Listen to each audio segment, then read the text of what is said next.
কোনো পড়াশোনা নেই, কোনো কিছু বিষয় তারা শিখতেছে না। শারীরিকভাবে অসুস্থ, মানসিকভাবে অসুস্থ, কোনো প্রতিযোগিতায় দাঁড়াতে পারে না, মানে একটা পঙ্গু জাতি তৈরি হবে। মনে আছে সেই মায়ের কথা, অতি সাধারণ সেই মায়ের অসাধারণ কথাগুলো এখনো মাঝে মধ্যেই আমার কানে বাজে। একটা বাচ্চা যদি লক্ষ্য না থাকে, উদ্দেশ্য না থাকে, জীবনে প্রতিযোগিতা না থাকে, সে কি কখনো বড় হতে পারবে? কথা আছে, কোন জাতিকে ধ্বংস করতে হলে আগে সে জাতির শিক্ষা ব্যবস্থাকে ধ্বংস করে দাও। সেই ফর্মুলাতে অত্যন্ত পরিকল্পিতভাবে একটি জাতিকে ধ্বংস করে দেয়া হচ্ছে আমাদের চোখের সামনেই। আর আমরা দেখেও না দেখার, শুনেও না শোনার ভান ধরে বসে আছি, কারণ আমাদের ধারণা জাতি, দেশ, সমাজ এত কিছু ভাবার কি প্রয়োজন?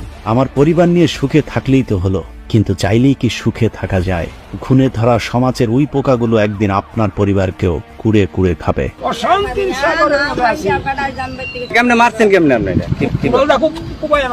এই তো কদিন আগের ঘটনা, গাজীপুর জেলার কালীগঞ্জ থানার জামালপুর গ্রামের এক বৃদ্ধ বাবা তার কলিজার টুকরা সন্তানকে কুড়া